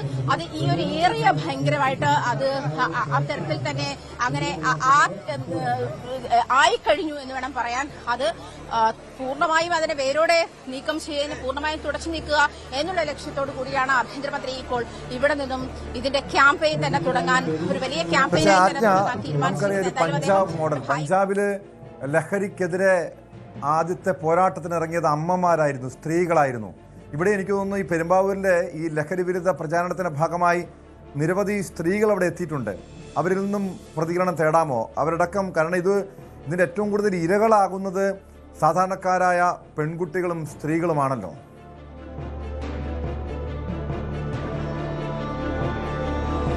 നമുക്ക് നോക്കാം. കാരണം പലരും നമ്മൾ നേരത്തെയും ക്യാമറയ്ക്ക് മുന്നിൽ വരാൻ മടി കാണിക്കുന്ന ആളുകളായിരുന്നു. അപ്പോൾ കുറച്ചുകൂടി അത് നമുക്കൊന്ന് ചോദിച്ചു നോക്കാം. ഇപ്പോൾ ലഹരി വിരുദ്ധ ഇതുമായി ബന്ധപ്പെട്ടുള്ള ക്യാമ്പയിനുമായി ബന്ധപ്പെട്ടുള്ള പരിപാടിയാണല്ലോ നടക്കുന്നത്. എന്താണ് അമ്മയ്ക്ക് പറയാനുള്ളത്? ഇവിടെ പ്രത്യേകിച്ചും ഇങ്ങനെ ഒരു പരിപാടി നടക്കുമ്പോൾ അത്രയധികം ആളുകൾ ഇവിടെ തൊഴിലാളികൾ ഉൾപ്പെടെയുള്ള ആളുകൾ ലഹരിയുടെ ഒരു വിവിധ കൂടുതൽ എന്താണ് ഈ ഒരു ക്യാമ്പയിനെ പറ്റി പറയുന്നത്? എത്രയും അത്യാവശ്യമായ ഒരു കാര്യമായിരുന്നു ഇത്. എത്രയും വേഗം ഇത് തുടച്ചു നീക്കാനുള്ള പരിപാടി സർക്കാരിന്റെ ഭാഗത്തുനിന്ന് ഉണ്ടാകണം. ലഹരി കൊണ്ട് പെരുമ്പാവൂര് ഭയങ്കര ബുദ്ധിമുട്ടിലാണ്. ഞങ്ങളുടെ ജനജീവിതം ഭയങ്കര ബുദ്ധിമുട്ടിലാണ്. ഓരോ തൊഴിൽ ചെയ്യണവർക്കൊന്നും ഇവിടെ സ്വതന്ത്രമായി നടക്കാൻ പറ്റാത്തൊരവസ്ഥയാണ് പെരുമ്പാവൂര്. അത്രേ ഉള്ളൂ. എത്രയും പെട്ടെന്ന് ലഹരി തുടച്ചു നീക്കാനുള്ള ഇത് ചെയ്യണമെന്നാണ് സർക്കാരിനോട് അഭ്യർത്ഥിക്കാനുള്ളത്. ജനങ്ങളുടെ, വിദ്യാർത്ഥികളെയൊക്കെ സംബന്ധിച്ച് വൈകുന്നേരമൊക്കെ സ്കൂൾ വിട്ട് വരുന്ന സമയത്ത് ഭായിമാരൊക്കെ കൂടുതലും ഇങ്ങനെ കഞ്ചാവ്, മയക്കുമരുന്നൊക്കെ ആയിട്ട് നടക്കുകയാണ്. അപ്പൊ അത് നമ്മുടെ മണ്ണിൽ നിന്ന് തുടച്ചു നീക്കിയെങ്കിൽ മാത്രമേ മുന്നോട്ടുള്ള തലമുറയ്ക്ക് അത് ഇതാവുള്ളൂ. ടോമി, ഇവർക്ക് രക്ഷകർത്താക്കൾക്കും പറയാനുള്ളതാണ്. അതാണ് എത്ര വേഗം അതിനെ തുടച്ചു നീക്കുക എന്നുള്ളത് തന്നെയാണ് അവരുടെ ഓരോരുത്തരുടെയും ലക്ഷ്യം. അത് തന്നെയാണ്. അതുകൊണ്ട് ഇവിടെ ഒരു ഇത്തരത്തിലൊരു പരിപാടി, ഇത്തരത്തിലൊരു ക്യാമ്പയിൻ സ്റ്റാർട്ട് ചെയ്തതിൽ തന്നെ അവരതിനെ സ്വാഗതം ചെയ്യുകയാണ് കേട്ടോ.